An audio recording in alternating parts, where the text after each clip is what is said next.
Amados hermanos, feliz día del Señor. La mayoría de las cartas que encontramos en el Nuevo Testamento fueron escritas por el apóstol Pablo. Algunas de ellas tenían como destinatario iglesias específicas. Otras eran escritas a un grupo de iglesias que compartían determinada región. Y otras cartas fueron escritas a personas. Así que en el epistolario paulino tenemos cartas a iglesias, cartas a grupos de iglesias y cartas a individuos. Hoy vamos a tomar un fragmento de una carta personal, una pastoral personal, que el apóstol escribe a un discípulo suyo a quien él apreciaba mucho. Había sido compañero incluso de trabajo misionero, compañero en cárcel, compañero en visión, en misión, en compromiso, en ministerio, Timoteo. Era hijo de padre griego, de madre judía. Y en la segunda carta que él le escribe, capítulo 3, voy a leer los primeros 5 versículos en versión Reina Valera 60. Dice así: también debes saber esto, que en los postreros días vendrán tiempos peligrosos, porque habrá hombres amadores de sí mismos, avaros, vanagloriosos, soberbios, blasfemos, desobedientes a los padres, ingratos, impíos, sin afecto natural, calumniadores, intemperantes, crueles, aborrecedores de lo bueno, traidores, impetuosos, infatuados, amadores de los deleites más que de Dios, que tendrán apariencia de piedad, pero negarán la eficacia de ella. A estos evita. Y hasta ahí la carta, aparentemente, muy probablemente, la última carta que escribió el apóstol a los gentiles. Es una epístola tardía. Toda ella está cargada de una alta preocupación que tenía Pablo por el devenir de la iglesia. Se nota que el énfasis de las 2 cartas escritas a Timoteo, quien va a ser después obispo de Éfeso, la iglesia más grande del Asia Menor, en ambas el apóstol pone un especial énfasis en la dinámica eclesial y en el ejercicio pastoral, en ambas cosas. Atienden poco estas cartas a lo que hay fuera de la iglesia. Quiero que lo tengamos presente porque esto va a dominar nuestra exégesis al analizar estos versículos, este fragmento de la carta. Pablo se encuentra preso en Roma, en una situación muy precaria. Esta es su segunda prisión.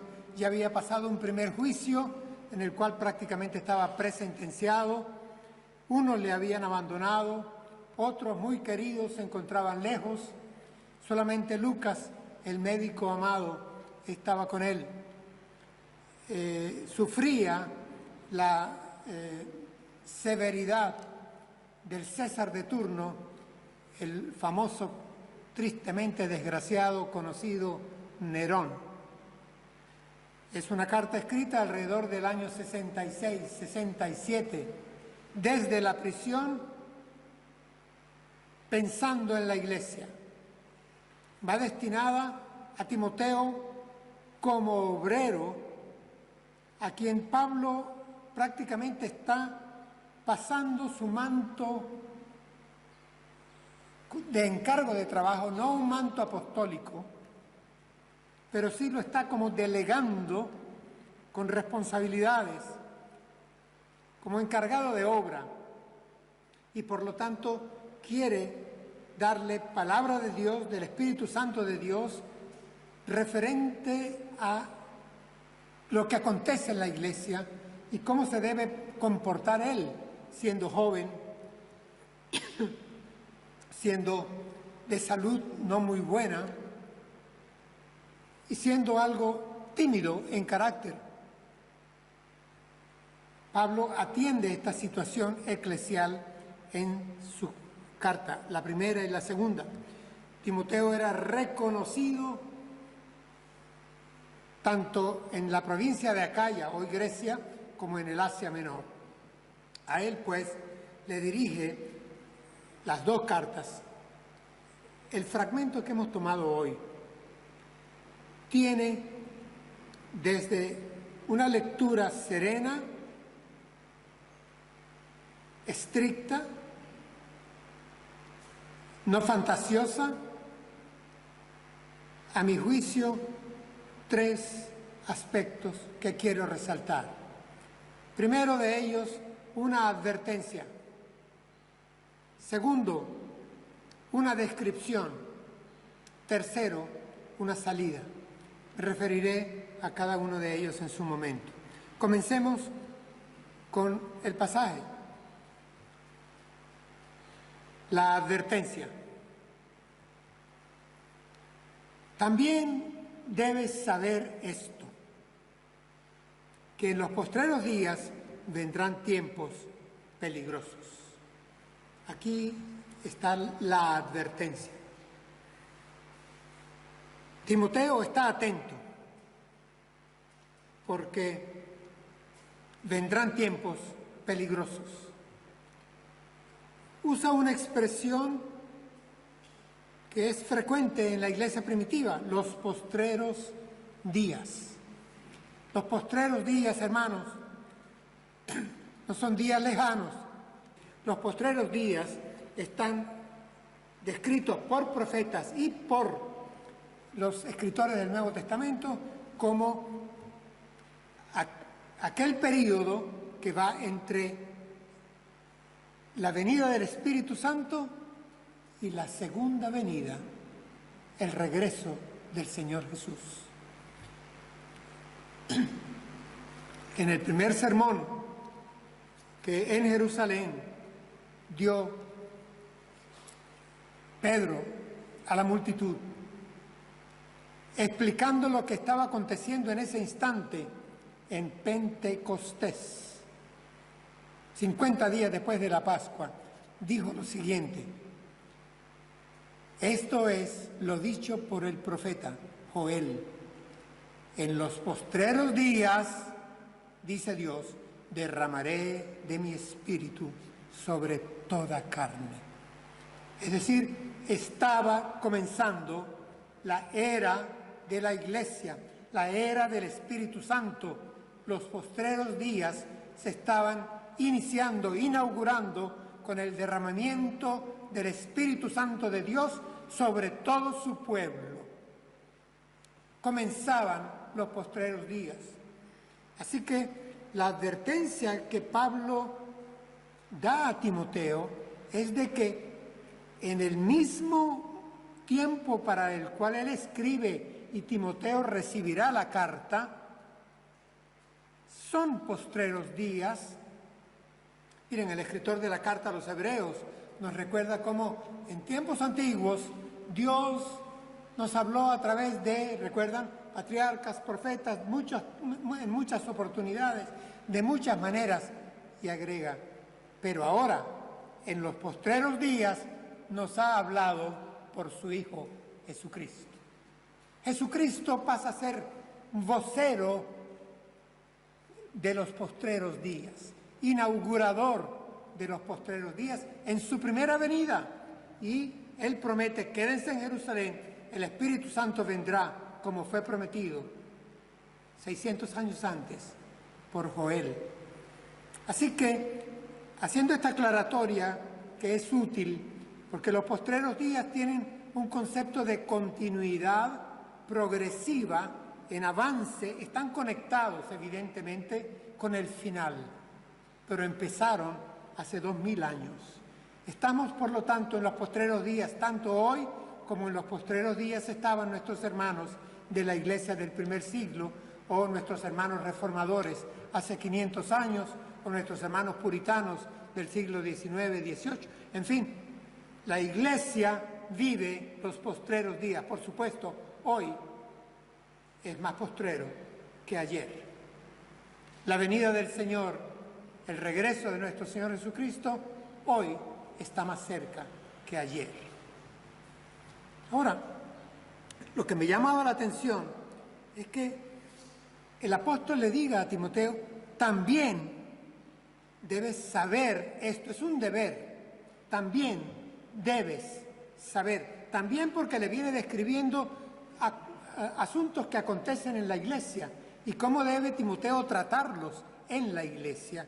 Y agrega algo, dice, también es un deber tuyo, es un deber nuestro, hermanos, porque estamos en los postreros días, debes saber esto, que en los postreros días en los que vivimos vendrán, se presentarán tiempos peligrosos, dice Reina Valera.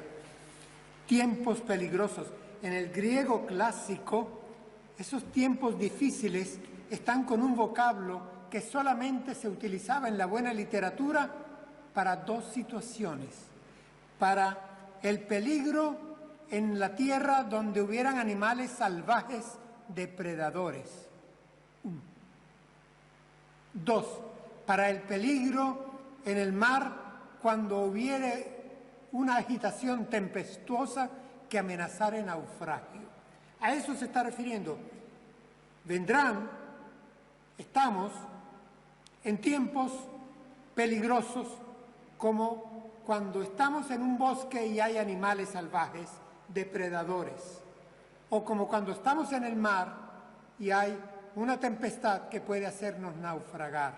Este es el grado de peligro sobre el cual advierte Pablo a Timoteo, y me toca a mí como pastor advertir a la iglesia y ser advertido yo como pastor de esta iglesia. Hermanos, tiempos peligrosos, y que quede aquí claro, no por decreto de Dios, no por castigo de Dios. Es decir, no estamos en la expectativa de, o la advertencia es porque el peligro lo revisten algunos inminentes desastres naturales, catástrofes, una hecatombe nuclear, guerras, hambrunas. No, un momento. Está diciendo, hay un grave peligro, pero no es por decreto de Dios. Cuando veamos ya el siguiente paso de nuestra exposición, nos encontraremos con algo interesantísimo, hermanos. Y es que esto no es voluntad de Dios. Esto es voluntad de hombre. Es maldad del hombre. Es la evolución de la maldad humana lo que hace peligroso este tiempo. Es la evolución de lo que el mismo apóstol llama en otra carta el misterio de la iniquidad. La maldad que se multiplica, se perfecciona, se infiltra, seduce, cautiva, degrada, deforma. Siendo así, la advertencia, entremos a ver la descripción de este peligro, de estos tiempos peligrosos. Y entonces el apóstol pasa a describir en qué consiste el peligro de estos tiempos postreros en los que nosotros vivimos. No estemos esperando el peligro de un volcán que estaba dormido y despertó, o del choque de dos placas tectónicas, o de la contaminación oceánica, o del... hermanos, aquí el apóstol empieza, y entramos en el centro del sermón, a explicar en qué consiste ese peligro que él compara a animales salvajes depredadores a nuestro alrededor o estando nosotros en el mismo hábitat compartiendo terreno, o a una tempestad que amenaza con naufragio porque nosotros estamos en el mismo mar agitado, estamos en él. Y entonces viene la descripción. Dice, porque habrá, y aquí viene mi sorpresa, cuando leo el texto y me encuentro con hombres amadores de sí mismos, y así va a empezar la descripción que vamos a analizar. Hermanos, quiero advertir que el apóstol aquí no va a ser un despliegue de la maldad en abstracciones, citando formas de maldad aéreas, teóricas. No, va a hablar de la maldad encarnada en personas, en hombres y en mujeres, en antropos. Ese es el vocablo que usa. Y así empieza y así vamos a entrar. Una descripción que tiene perfiles concretos, muy concretos, que describe rasgos de la personalidad de hombres y mujeres, que describe comportamientos que tipifican por su práctica a individuos y que son expresión de una decadencia moral. Como les digo, el listado es por demás sorprendente. Acompáñenme. Dice, porque habrá, primero, hombres amadores de sí mismos, filautos, es la expresión para amadores de sí mismos. Es decir, hombres que se ponen en primer lugar, en segundo lugar, en tercer lugar y después los demás. Aquí no está usando el verbo amar, ágape, usa el fileos y le agrega autos en una palabra compuesta, filautos, que se autoamarán. ¿Ok? Amadores de sí mismos. Sigamos, largo y rápido porque la lista no es corta. Dice, avaros. Hermanos, no es feliz la traducción de Reina Valera. Aquí no es el avaro que acumula, guarda y no gasta. Aquí es amadores de manejar la plata. Utiliza la expresión plata, el original griego. Es decir, les gusta el poder económico. Bueno, vamos, ¿a quién no le gusta algo de poder económico? A nadie le amarga un dulce, dice un refrán muy hispano. Pero el asunto está en que son amadores de la plata y de lo que con la plata se puede conseguir, que es poder. Poder para muchas cosas. Están en la lista. Luego los vanagloriosos, como bien nos advierte en su interlineal Francisco Lacueva. ¿Qué es vanagloriosos? Son estos presumidos huecos, los llama Francisco Lacueva, jactanciosos, y son contrachapados, huecos por dentro, pero viven jactándose. Sigamos porque la lista es muy larga. Dice luego soberbios,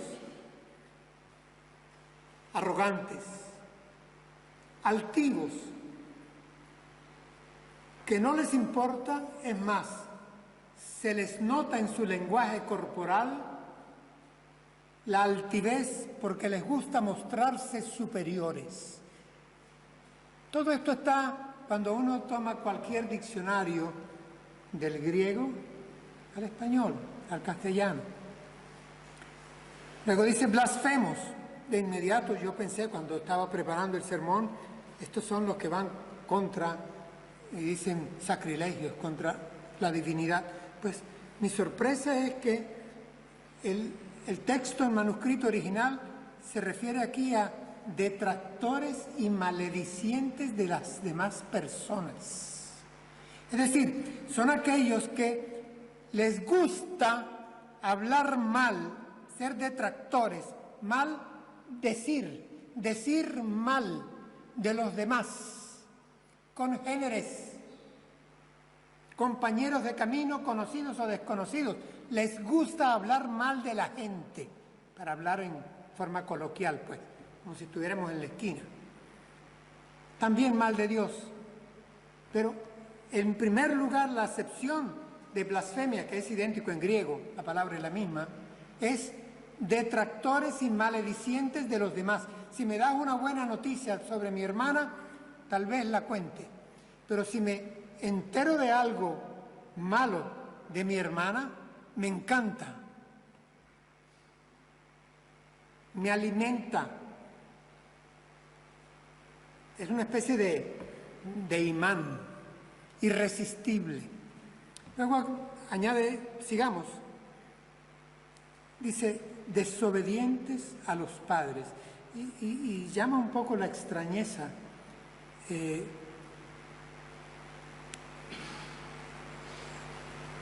La expresión aquí es, hermanos, desafiantes de la autoridad natural. Porque desde que empieza nuestra formación desde niños, muy niños, adolescentes y jóvenes, la autoridad natural que primero conocemos es la paterna, la materna, la de nuestros padres. Y la desobediencia, el desafío a la autoridad de los padres y de los abuelos, lo que muestra es por dentro un corazón rebelde y dispuesto a desafiar cualquier autoridad después. Y desafía entonces al uniformado o al maestro de escuela, o desafía al pastor, o desafía a, porque lo de él es la autarquía, el autogobierno. No, yo quiero. Mi madre dice que no, mi padre dice que no, pero yo. Es esto lo que está diciendo aquí. Desobedientes a la autoridad, desafiantes de la autoridad natural, normal, que va desde el ambiente familiar hasta el ambiente social, al ambiente nacional. En todas partes, hermanos, hay autoridades. Vas al trabajo y hay autoridad. Vas a la familia y hay autoridad. Vas a un centro comercial, hay autoridad. Vas en una autopista, hay autoridad. Vienes a la iglesia, hay autoridad. Vas a la palabra de Dios, hay autoridad. Continúa la lista y debemos apurar. Ingratos. Se lo voy a traducir para que lo mastiquemos bien. Se creen merecer todo. El que se cree merecer todo y que los demás están a su servicio, no es agradecido. Ese es el móvil psicológico. No hay que estudiar 5 años de psicología para saber que el ingrato es ingrato porque él cree merecerse todo lo bueno que recibe y cree que todos los que le dan algo se lo deben de dar. Están en la obligación de, por lo tanto, él no tiene que agradecer nada. Impíos. ¿Cuánto nos gusta señalar a los que son de otras confesiones como impíos? Impíos, hermanos, es un vocablo que tiene como primera acepción los que no reconocen a Dios como el autor de la moral, del bien y del mal, sino que quieren dictar su propia norma de bien y mal. Entonces en ellos no hay la humildad, la piedad de reconocer que Dios superior para nuestro bien nos dicta normas de piedad o de impiedad, de bien y de mal. Entonces el impío es aquel que desconoce a la fuente normativa de la piedad y de la impiedad y escoge la suya y se norma su propio decálogo, por decir algo. Luego, en ese listado que debemos continuar, me topé con uno que me sacudió un poco porque no lo entendía en primera lectura. Dice, sin afecto natural. Tuve que ir al diccionario para ver qué decía esto en el griego. Dice astorgos, y es el privativo a, quiere decir sin cariño familiar, sin el afecto natural que siempre se observa en el grupo familiar. Es aquellos que van a lo suyo y no le importa el hermano o la hermanita menor o la esposa o el padre. Es decir, van a lo suyo. Han perdido el afecto natural, ese que tienen todavía los elefantes grandes por los elefantitos chiquitos pues que han nacido.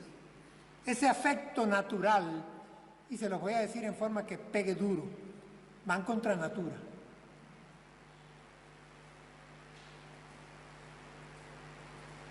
Sin afecto natural, insensibilidad familiar y por supuesto mucho menos el amor sacrificial que se tiene y se ve en las familias de manera natural. Continúa, dice calumniadores, me perdonan el abuso de idiomático, en griego la palabra me llamó la atención, es diablos. Y a los calumniadores son, dice el diccionario, los difamadores profesionales. Lo repito, difamadores profesionales, acusadores, deformadores de la realidad ajena. Estoy literalmente leyendo lo que tomé. Difamadores profesionales, acusadores, deformadores de la realidad ajena. Diablos los llama el griego, y aunque significa calumniadores, me gustaría llamarlos diablos. Intemperantes. Eso que nosotros aquí llamamos como excusa torera, pronto. Es que fulano o fulana tienen mucho pronto. Miren, estos son los que no tienen dominio propio. El intemperante es un incontinente. Es alguien que no es capaz de aguantarse, reservarse, cuidarse de, y arrolla, avasalla. Eso es lo que hay ahí. Pero es que continuemos. Dice luego, crueles.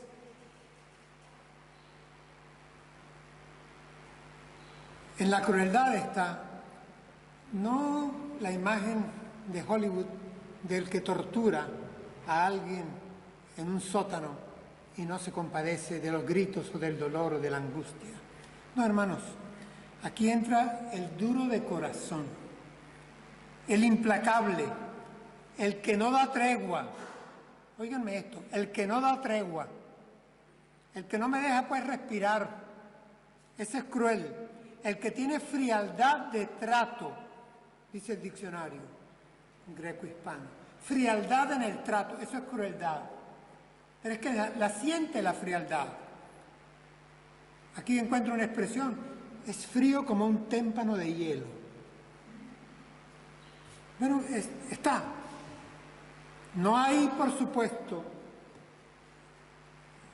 expresión de misericordia y de perdón en el trato. La crueldad es lo opuesto, la frialdad, la sequedad, la distancia. Dice luego, aborrecedores de lo bueno. Hermanos, no basta con, no es solamente aborrecer lo bueno. Vamos, que ahí no se anota nadie. No, les voy a decir lo que también el diccionario pone. Dice, los que favorecen, excusan, entienden o toleran el mal.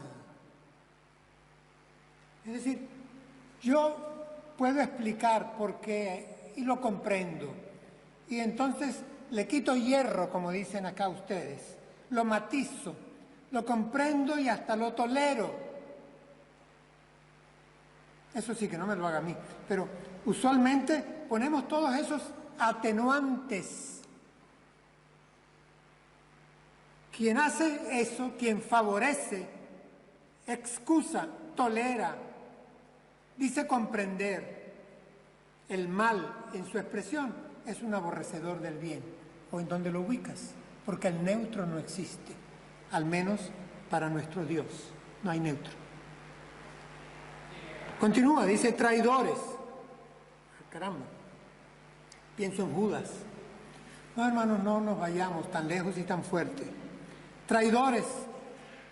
Traidor es todo aquel que es falso, todo aquel que tiene doblez, todo aquel que quiere estar bien con todos. Estoy bien contigo, estoy bien contigo. Y los dos tienen opiniones contrarias. Yo soy un traidor. En mí no se puede confiar. No puedo ser depositario de confianza, porque le digo sí al que quiere oír sí, le digo no al que quiere oír no. Yo traiciono a la verdad en primer lugar y traiciono mi transparencia en primer lugar también. Eso es traicionar, no ser transparentes. Continúa, dice impetuosos. Solo voy a poner los sinónimos para no detenerme mucho. Arrebatados, testarudos, los que se llevan por delante a otros sin considerarlos, precipitados, avasallantes en el trato humano. Sigo. Infatuados. El griego es precioso. Dice, inflados de humo. Es decir, lleno de un orgullo fatuo.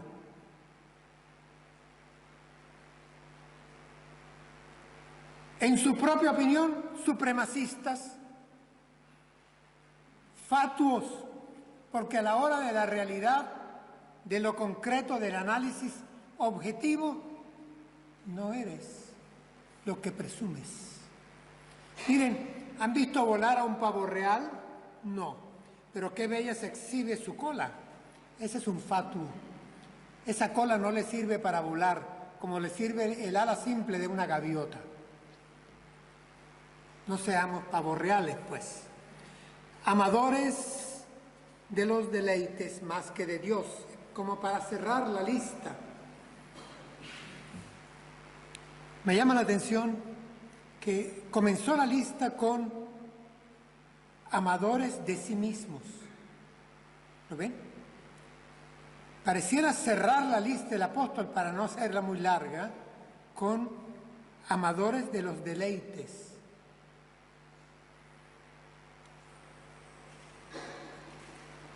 Filedonos. Una vez más la palabra amor, fileos, y el donos, que es deleite, placer, pero es un placer visceral, hedonista. Voy a explicarme para que no me digan que uso términos que no se comprenden a veces. Allá en América había una cerveza que tenía un slogan de mercadeo. ¿Por qué preferirla? Y decía simple abajo, porque me gusta. Entonces, el mensaje que transmito es, haz lo que te guste. El deleite. Una marca deportiva muy famosa a nivel global, con un símbolo muy sencillo. En inglés, el lema se hizo viral y por años. Se lo digo en inglés, just do it. Traducido, simplemente hazlo. Y en las franelas lo llevaban los muchachos, las muchachas, just do it, simplemente hazlo. ¿A qué? Lo que te provoque, lo que quieras, lo que te guste, no lo pienses, no lo reflexiones, no lo examines, no lo sometas a juicio, simplemente hazlo, just do it. Go ahead, ve adelante, vamos. Llévate a quien sea por delante, pero just do it. Ama el placer, es el Dios placer, sin lugar a dudas, uno de los dioses a día de hoy. Esto, hermanos, se patrocina a nivel de educación de entretenimiento, de política, de psicología, de medios de comunicación. ¿Para qué decir más? Amadores de los deleites más que de Dios. Cuando hay algo que yo amo más que a Dios, eso nosotros lo llamamos ¿cómo? Idolatría. Idolatría. Es simplemente, hermanos, lo que hemos estado leyendo aquí, hombres y mujeres que encarnan expresiones idolátricas. Eso es lo que encuentro en esta descripción. Hemos visto la advertencia. Hay peligro, cual animal salvaje o cual mar tempestuoso. Y el peligro es encarnado en hombres amadores de sí mismos y de los deleites más que de Dios. Ahí está la descripción. Final del sermón. El apóstol pone la salida. La salida. Advertencia, descripción y ahora la salida. Pero le pone un matiz para precisar cómo y dónde debe ser y darse la salida.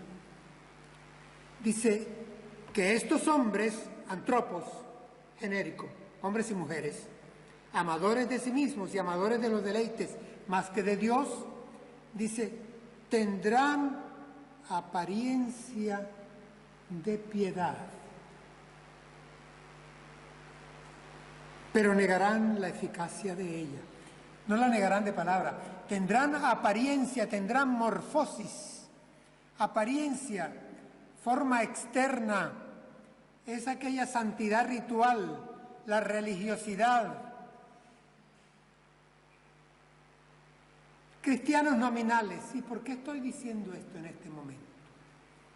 ¿Saben por qué, hermanos? Porque esa lista usualmente la hemos leído y predicado para señalar lo que llamamos el mundo, fuera de el pueblo de Dios, fuera de la iglesia. Pero no es así. En el mundo es lo normal, es lo natural.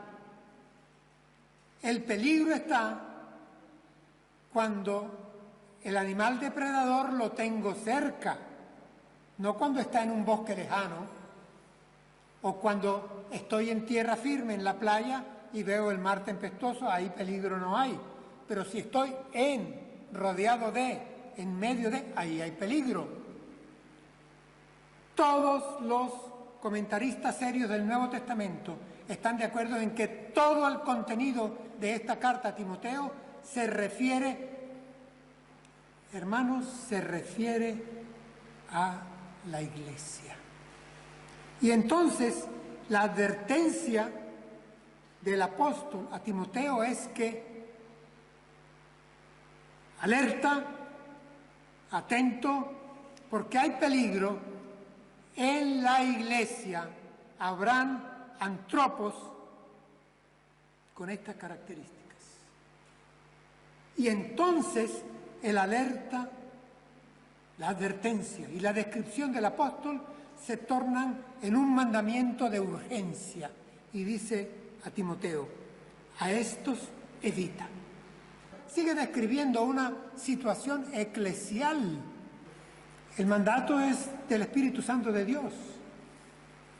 Advertencia, descripción y salida. Queda en nosotros, ¿qué? Como siempre, la obediencia.